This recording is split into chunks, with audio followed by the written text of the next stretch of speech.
놀라운 하나님의 은혜라는 책으로 우리에게 잘 알려진 미국의 기독교 작가 필립 얀 씨가 교회 나의 고민, 나의 사랑이라는 책을 썼습니다.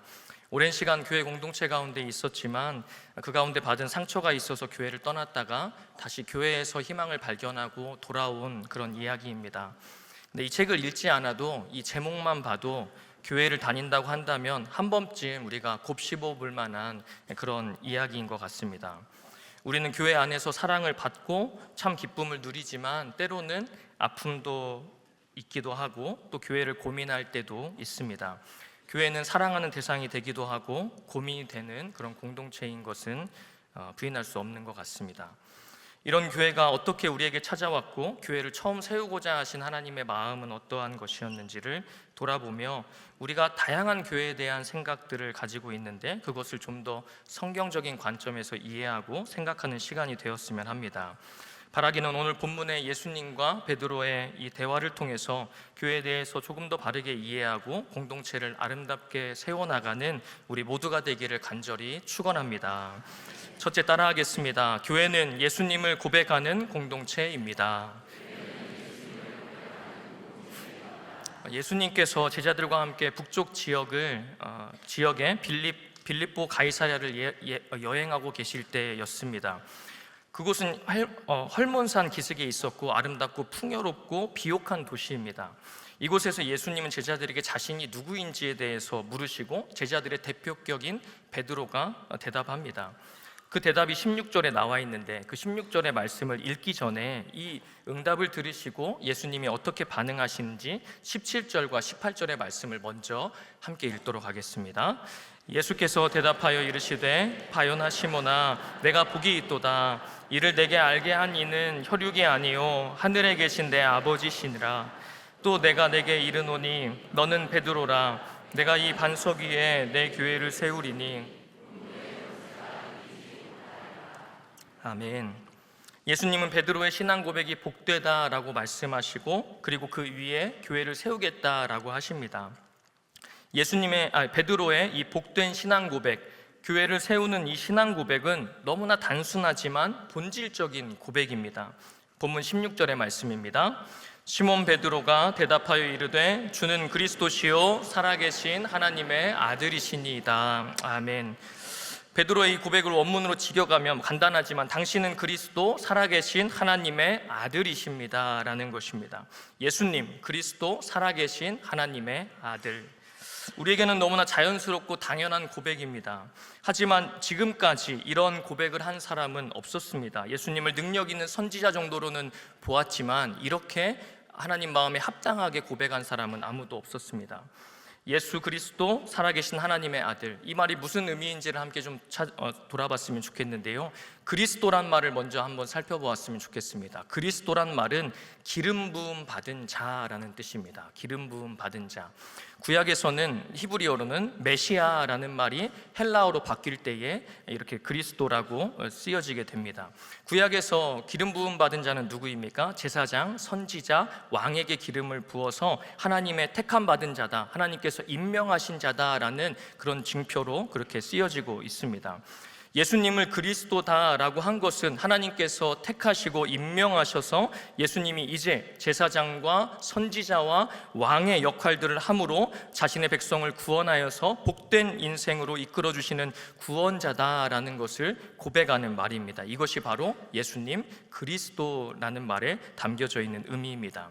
두 번째로 예수님 살아계신 하나님의 아들이라는 의미를 함께 보면 좋겠습니다. 예수님을 신의 아들로 고백하는, 특별히 어떻게 고백합니까? 살아계신 하나님의 아들이라는 말로 표현을 합니다. 살아계신 하나님의 아들이라는 말은 성경에서 하나님을 표현하는 말로 자주 등장하는 말인데 특별히 선교적인 상황에서 쓰여지는 말이 살아계신 하나님이라는 말입니다. 이방 신들, 곧 죽어있는 우상들과 달리 하나님은 살아계신 하나님이다라는 표현입니다. 예수님과 제자들이 지금 함께 어디에 있습니까? 빌립보 가이사랴라는 지역 도시 가운데 있습니다. 이곳은 아름답고 풍요로운 곳이고 얼마나 좋았으면 황제에게 바쳐진 도시였습니다. 당시의 황제는 신과 같이 숭배를 받는 대상이었습니다. 그리고 이 지역은 너무나 좋은 곳이었기 때문에 우상도 질비했습니다. 전통적으로는 바알신, 판신이라는 그런 큰 신전들이 있는 곳이 바로 가이사랴 빌립보라는 곳입니다. 이렇게 우상들이 질비한 도시에서 예수님께서는 제자들에게 자신을 어떻게 보는지에 대해서 물으시고, 베드로는 예수님을 살아계신 하나님, 그 하나님의 아들이라고 고백을 하게 됩니다. 그리스도, 하나님께서 택하신 구원자 예수님, 살아계신 하나님의 아들, 죽은 신이 아니라 우상과는 질적으로 다른 살아서 역사하시는 참 하나님의 아들 성자 예수님을 베드로가 고백하고 있습니다. 하나님 앞에 나와 예배하는 우리 대부분, 절대 다수의 성도님들은 이 고백을 분명하게 하시리라 믿습니다. 의심할 여지가 없지요. 확신과 명확한 믿음이 우리 가운데 있습니다. 그렇기 때문에 이 베드로의 고백이 쉽게 느껴질 수 있습니다. 크게 다가오지 않을 수가 있습니다. 그런데 한번 반대로 생각해 보시면 좋겠습니다. 만약에 이 고백이 없었다면, 만약에 이 고백이 잘못되어져 있다면 과연 교회가 교회될 수 있었는가? 구리 이단 상담소의 소장이신 신현웅 목사님은 이전에 이 신천지를 경험하였고 신천지에서 교육장까지 지냈던 분입니다. 근데 이분이 이제 신천지의 교리의 문제점을 발견하고 개혁하려고 했었는데 교주 이만희의 반응이 너무나 폭력적으로 다가왔습니다. 그래서 신천지가 가짜구나라는 것을 깨닫게 되고 탈퇴하고, 지금은 신천지에서 탈퇴한 분들을 회복시키는 일들을 하고 있습니다. 이전에 그분이 하셨던 강의 중에 잊혀지지 않는 부분이 한 군데 있는데, 목사님께서 예수 믿기로 딱 결정을 하고서 세례를 받고 집 앞에 있는 개척교회를 섬기러 가셨다고 합니다. 개척교회에서 은혜를 받고 하나님께 주신 마음이 얼마나 컸는지 내가 주의 종이 되어야겠다라는 그런 소원하는 마음을 두고 열심히 교회를 섬겼는데, 한 2년 3년 정도 흐르고 난 뒤에 이 개척교회 목사님이 이만희 씨의 미혹에 빠져서 교회가 통째로 신천지에 빠지게 되었답니다. 그러면서 하시는 말씀이 이겁니다. 집 앞에 있는 교회에 갔을 뿐인데 그곳이 신천지가 되었다는 것입니다. 일부러 신천지를 찾아간 것이 아닙니다. 집 앞에 있는 교회를 갔는데 그 교회가 신천지로 변하고 자신도 신천지에 빠져서 살아갔다는 것입니다. 바른 교리, 바른 믿음의 고백, 바른 예수님에 대한 이 신앙 고백을 가지고 있는 교회가 얼마나 소중하고 감사한지를 기억하셨으면 좋겠습니다. 우리 교회가 소속된 교단의 이름을 알고 계십니까? 대한예수교 장로회입니다. 원래 대한예수교 장로회는 조선 야소교 장로회였습니다. 조선 야소교 장로회. 이 야소교라는 말이 좀 이렇게 쉽게 들리지 않으실 텐데, 야소교는 예수교를 한자로 음역한 것이 야소교입니다. 그러니까 야소교, 예수교, 한국교회 초대 성도들의 정체성은 바로 예수교였다는 것입니다. 오늘도 이 신앙의 고백이 변함이 없는 줄 믿습니다. 우리는 예수교, 기독교를 믿습니다. 우리를 구원하시는 기름 부음 받으신 그 예수님, 살아계신 하나님의 아들을 믿는 신앙의 고백으로 우리가 살아가고 있습니다. 이 믿음의 고백이 공동체 가운데 충만하게 하셔서 오직 예수님으로 세워지는 믿음의 공동체가 교회가 되기를 간절히 바랍니다. 이런 믿음으로 우리는 이렇게 찬양할 수 있습니다. 지존하신 주님 이름 앞에 모두 무릎 꿇고 다 경배해, 거룩하신 주님 보좌 앞에 엎드려 절하세. 예수는 그리스도, 예수는 주, 하나님의 영으로 경배드리. 예수는 그리스도, 예수는 주, 예수는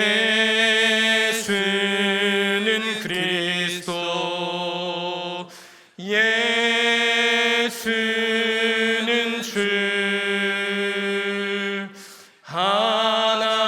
하나님의 영으로 경배 드리리. 할렐루야. 존귀하신 예수 그리스도 살아계신 하나님의 아들에 대한 고백으로 충만한 교회 되기를 축원합니다. 둘째, 따라하겠습니다. 교회는 하나님께서 세우시는 공동체입니다.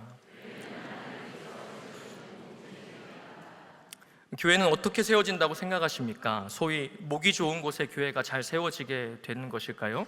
아니면 주요한 장소에 있어야 교회가 잘 세워지게 될까요? 또는 어떤 목회자가 교회를 세우는 것입니까? 좋은 건물이 교회를 세우는 중요한 요소가 될까요? 명확하게 아니라라고 말하기가 조금 아리송하실 것입니다. 이런 요소들로도 교회가 세워지는 것처럼 보이고 느껴질 수 있기 때문입니다. 그러나 분명하게 예수님은 말씀하십니다. 어떻게 교회가 세워지는지를 이후에 본문에서 말씀하시는데, 먼저 17절의 말씀을 같이 읽겠습니다. 시작. 예수께서 대답하여 이르시되 바요나 시몬아, 내가 복이 있도다. 이를 내게 알게 한 이는 혈육이 아니요 하늘에 계신 내 아버지시니라. 아멘.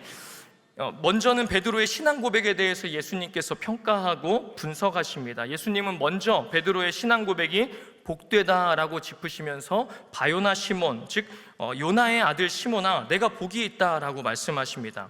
베드로가 복된 신앙의 고백, 예수님은 우리의 구원자 살아계신 하나님이다라고 고백할 수 있는 것은 바로 혈과 육을 통한 지식과 경험에 의한 것이 아니라 누구에 의한 것입니까? 하늘에 계신 아버지, 하나님께서 알려주신 지식이다라고 말씀하십니다. 사랑하는 성도님들, 예수님을 나의 구주로, 예수님을 살아계신 하나님으로 고백하십니까? 그렇다면 이 믿음, 그 깨달음은 내가 만들어낸 것이 아닙니다. 오직 하나님께서 주신 믿음입니다. 그 하나님의 영적인 지식, 하나님에 대한 지식이 나에게 있다는 것입니다. 놀라운 일 아닙니까? 우리에게도 예수님은 말씀하실 것입니다. 그렇게 복이 있는 인생이라고. 그런데 또 이렇게 반문하실지 모르겠습니다. 목사님, 어디 내가 복받은 인생입니까? 어디 우리가 복을 받았습니까? 삶은 힘겹고 아픈 캄캄한데 무슨 복을 받았습니까? 아닙니다. 분명히 예수님은 말씀하십니다. 베드로와 같이 신앙 고백할 수 있다면 하나님께서 그것을 깨닫게 해주시고 그것을 함께 증거하시고 그것을 알도록 해주셨다면 그것은 분명히 복 있는 인생이라는 것입니다. 이 깨달음은 쉽지 않습니다. 주변에서 예수님 믿지 못하겠다고 하시는 분들 있으시죠? 난 정말 믿고 싶은데 믿어지지 않아서 못 믿겠다라고 하시는 분들이 있습니다. 노력으로 되지 않고 힘으로 되지 않습니다. 오직 하나님의 은혜로만, 하나님의 역사로만 가능한 일입니다. 이렇게 고백해 보시겠습니까? 나는 복 있는 사람입니다. 나는 복 있는 사람입니다. 우리 옆에 있는 분들과도 이렇게 인사하시죠. 우리는 복 받았습니다. 우리는 복 받았습니다. 아멘, 아멘. 예, 그렇습니다. 베드로는 하나님께서 주신 이 복된 신앙의 고백을 합니다. 그리고 하나님은 그 반석과 같은 신앙의 고백 위에 하나님의 교회를 세우겠다고 말씀하시는데 18절입니다. 또 내가 내게 이르노니 너는 베드로라, 내가 이 반석 위에 내 교회를 세우리니. 아멘. 하나님은 예수님에 대한 바른 신앙 고백을 할 수 있도록 그를 도우시고 깨닫게 하십니다. 그리고 하시는 일이 무엇입니까? 그 신앙 고백 위에 교회를 세우신다라고 말씀하십니다. 하나님께서 교회에 바른 신학, 바른 믿음도 주시고 그 위에 교회도 친히 세우십니다. 그렇기에 교회를 세워가는 주체는 누구라 할 수 있습니까? 교회를 누가 세우십니까? 하나님께서 세우신다는 것입니다. 그 가운데 사람의 신앙 고백도 있고 사람들이 쓰임받기도 합니다. 그렇지만 그것은 그림자요, 본체는 하나님께서 하시고 하늘에 계신 우리 아버지께서 교회를 세워가고 계시다라는 것입니다. 정말 감사한 부분 아닙니까? 하나님께서 교회를 세워가십니다. 교회를 사람이 세웠다면 너무너무나 어려웠을 텐데 하나님께서 세워가고 계십니다. 오늘 놀랍게 이러한 신앙 고백을 한 베드로의 신앙 고백 위에 교회를 세우겠다고 하시는데 베드로 위에도 이게 문제가 많습니다. 베드로도 굉장히 위험한 사람입니다. 우리는 몇 가지 사건만을 보아도 베드로가 교회를 세울 만한 사람이 아니라는 것을 쉽게 알 수가 있습니다. 우리가 오늘 읽었던 이 16장 20절 이후의 말씀들은 어떤 말씀입니까? 이제 이때부터 예수님께서 자신이 고난받고 죽으시고 부활하실 것에 대해서 제자들에게 말씀하시는 부분이 있습니다. 그런데 이런 예수님을 붙들고 항변하는 자가 있으니 누구입니까? 베드로가 그리하였던 것입니다. 예수님, 그런 일 절대 없습니다. 그렇게 하면 안 됩니다. 내가 가만히 있지 않겠습니다 라고 이야기하죠. 그럼 베드로를 향해서 예수님 무엇이라 말씀하십니까? 16장 23절입니다. 예수께서 돌이키시며 베드로에게 이르시되 사탄아, 내 뒤로 물러가라. 너는 나를 넘어지게 하는 자로다. 내가 하나님의 일을 생각하지 아니하고 도리어 사람의 일을 생각하는도다 하시고, 이전에 그리 칭찬받았던 베드로가 이제는 사단의 일들을 하고 있다는 것입니다. 겟세마네 동산에서 예수님 붙잡혀 가실 때에 이제 예수님을 잡으러 온 사람 중에 하나를 베드로가 해하려 하지요. 요한복음 18장 10절입니다. 이에 시몬 베드로가 칼을 가졌는데 그것을 빼어 대제사장의 종을 쳐서 오른편 귀를 베어버리니 그 종의 이름은 말고라. 베드로는 어부입니다. 군인이 아니지요. 말고에 내가 오른편 귀만 베리라 하고 칼을 휘두른 게 아닙니다. 그의 칼은 말고의 목을 향하고 있었을 것입니다. 죽이려 했으나 그리하지 못한 것이죠. 베드로는 하나님의 뜻도 알지 못하고 예수님을 해하려는 자를 가만둘 수 없다는 자신의 그냥 정의감에 불타올라 살기 등등하게 칼춤을 추고 있습니다. 반석이라는 이름을 지닌 베드로, 그 위에 예수님께서는 교회를 세우려고 하지만 쉬운 일이 사실 아닙니다. 모험이고 어려운 일이 분명합니다.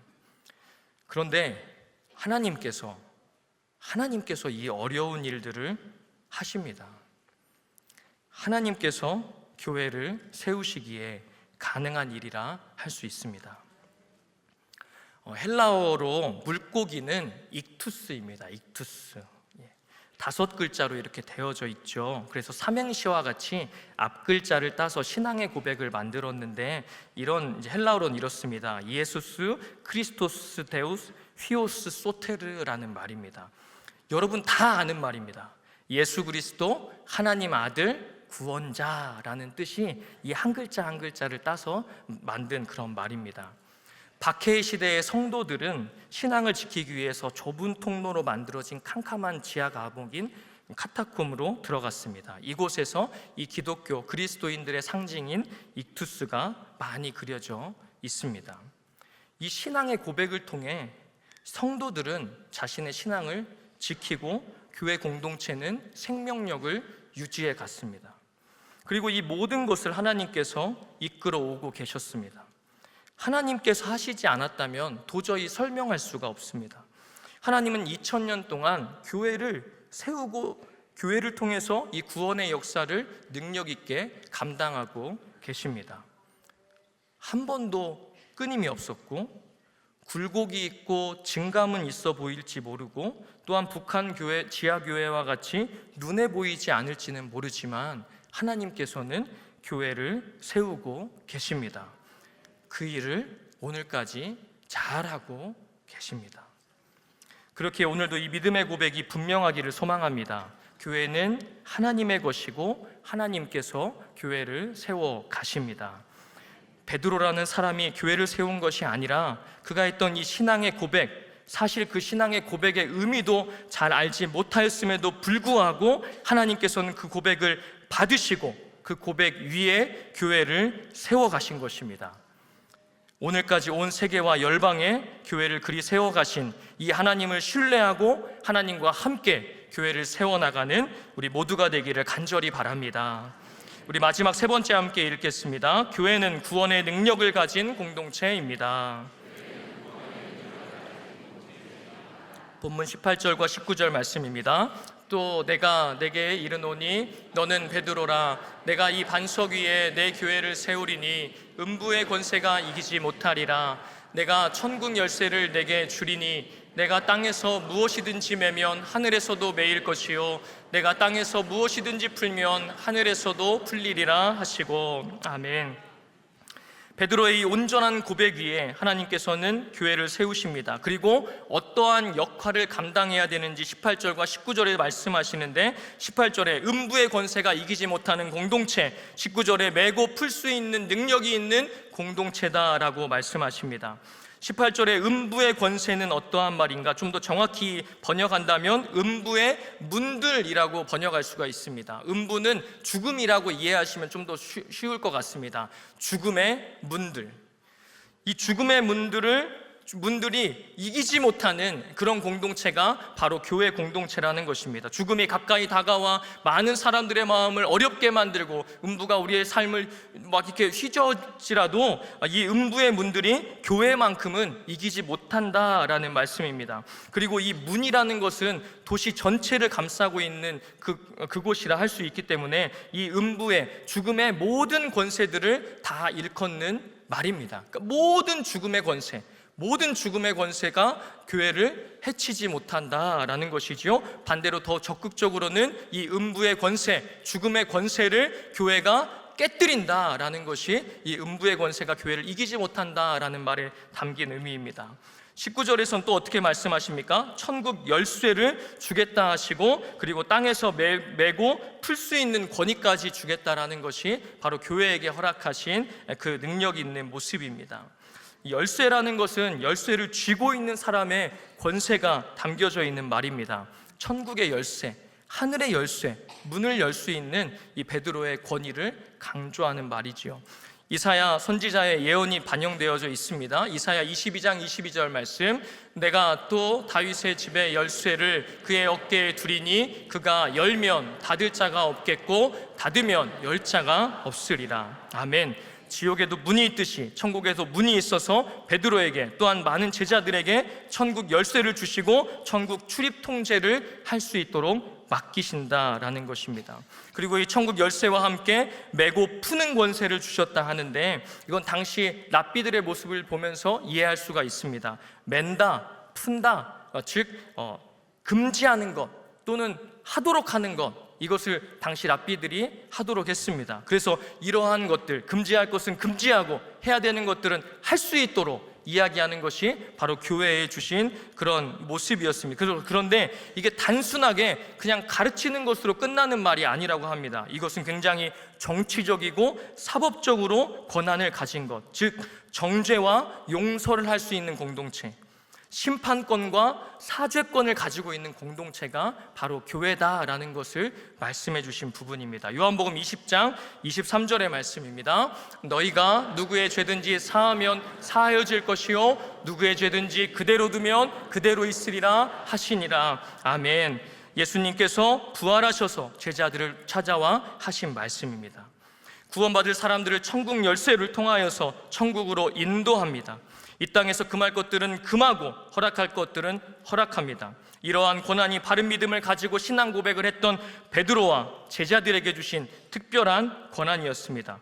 이런 구원의 능력을 가진 공동체가 바로 교회의 공동체다라고 교회의 역할을 분명하게 말씀해 주십니다. 하나님은 교회가 이러한 구원하는 능력 있는 공동체로 세워지기를 원하셨고 그러한 공동체로 세워가고 계십니다.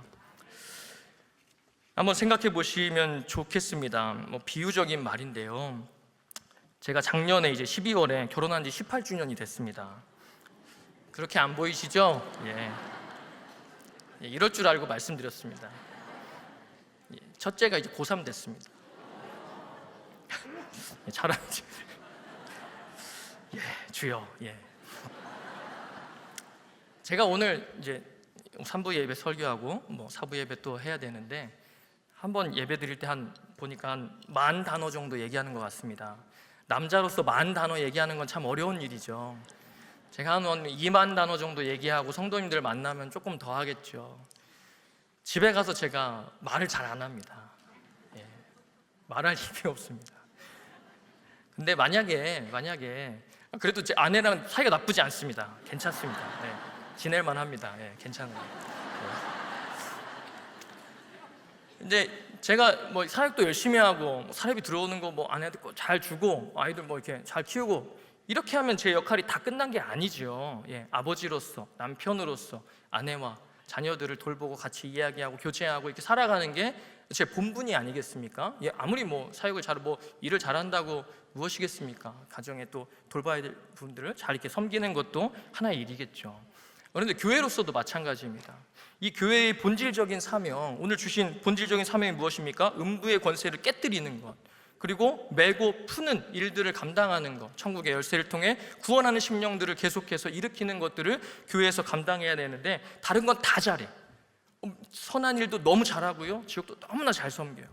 그런데 구원하는 일에는 등한시되어져 있다라는 것은 하나님께서 원하는 부분이 아니라는 것입니다. 그래서 우리 교회의 두 날개는 무엇입니까? 개인 구원과 사회 구원이라는 두 날개를 다 감당하는 게 우리 교회의 모습이라는 것입니다. 우리 교회는 사회 구원만 하지 않습니다. 또는 개인 구원만 하지 않습니다. 개인 구원과 사회 구원을 다 이루어가는 교회가 바로 우리 교회라는 것이죠. 그래서 구원의 사명들을 능력 있게 감당해내고 있다라는 것들을 기억하셨으면 좋겠습니다.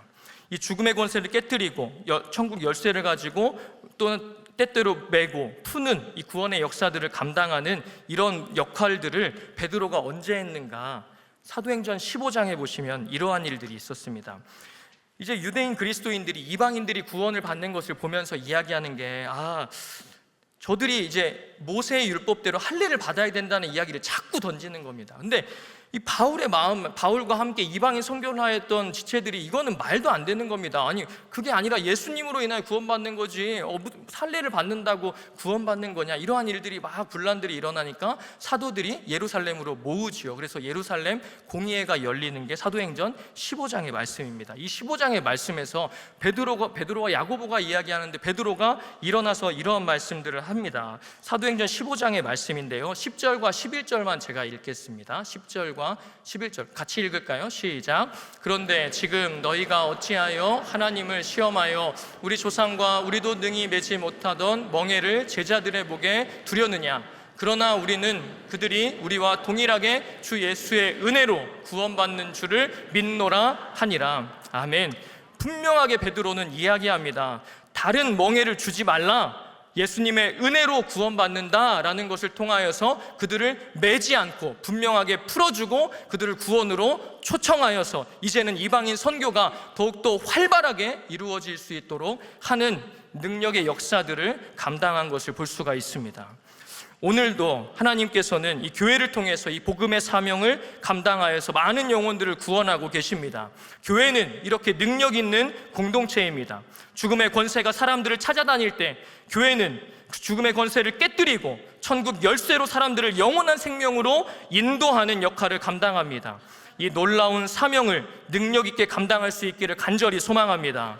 우리 교회는 하나님께서 3대 목표와 5대 비전을 허락하셔서 균형 있게 이 교회의 사명들을 감당하게 하셨습니다. 28년 동안 변함이 없이 이 자리를 지켜오면서 많은 영혼들을 구원하였습니다. 오늘은 특별히 그것을 더욱더 확인할 수 있습니다. 작년에 창립주일 때 거룩한 빛 등대교회를 분립하게 하시고 주님께서 원하시는 교회로 세우셔서 복음전도의 사명을 감당하게 하시고 한 해 동안 100여 명의 새신자들이 등록하는 놀라운 역사와 은혜들을 허락해 주셨습니다. 이 역사가 오늘도 계속되고 있다는 것들을 기억하실 수 있길 바랍니다. 하나님께서 그 일들을 감당하고 계십니다. 교회가 싫어지고 교회가 외면받는 시대의 풍토 속에서도 교회는 그 역할을 감당하고 더 깊고 깊은 영성으로 하나님께서 세워가고 계십니다. 이런 놀라운 역사와 은혜가 우리 교회 가운데 또한 한국교회와 열방의 교회들 가운데 지속적으로 일어날 수 있기를 기도하시기 바랍니다. 하나님께서 결국에 위대한 일들을 행하실 것입니다. 우리가 있는 이 자리에서 베드로와 같이 온전한 신앙 고백을 통하여 교회를 세워나가는 거룩한 빛 광성교회 모든 성도들이 되기를 간절히 축원합니다. 아멘. 우리 시간에 조용한 마음으로 함께 좀 결단의 기도하고 제가 마무리 기도하고 찬양하고 마치도록 하겠습니다. 이 시간 잠시 기도하실 때에 말씀을 기억하며 기도하겠습니다. 하나님, 내 심령 가운데 예수 그리스도에 대한 온전한 믿음의 고백들이 있습니까? 주님께서 그 믿음들이 없다면 오늘 하나님 나의 마음에 찾아오셔서 예수님을 나의 그리스도 구원주로 또한 살아계신 하나님의 아들로 온전히 고백하는 믿음이 있게 하여 주옵소서. 특별히 나의 사랑하는 가족들, 지인들, 친척들, 하나님 그런 사람들 많이 있습니다. 주님께서 오늘도 찾아가 주셔서 그들의 마음의 틈에 하나님 예수 그리스도의 복음이 흘러들어가게 하여 주옵소서. 믿음 주시는 하나님, 그들의 심령에도 나와 동일한 믿음과 은혜를 허락하여 주시옵소서. 조용한 목소리로 결단의 기도드리고 제가 마무리 기도하겠습니다.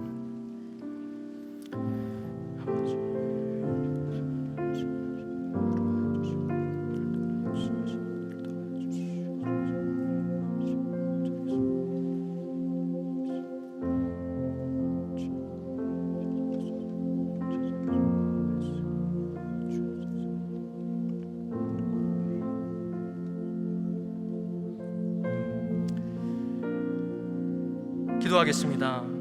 교회의 주인 되시는 하나님, 부족한 베드로임에도 불구하고 귀한 깨달음을 주시고 그의 신앙 고백 위에 교회를 세우시고 구원의 사명을 감당하게 하시니 감사합니다. 오늘까지 신실하게 사명을 감당하는 믿음의 공동체를 기억하여 주시고 주님의 도우심으로 2025년에도 능력 있는 복음의 공동체, 구원의 공동체, 하나님께 영광 올려드리는 성숙한 공동체로 계속해서 세워지게 하옵소서. 함께 하시기를 간절히 소망하며 예수 그리스도의 이름으로 기도합니다. 아멘. 다 함께 일어나셔서 찬양하며 나아가겠습니다.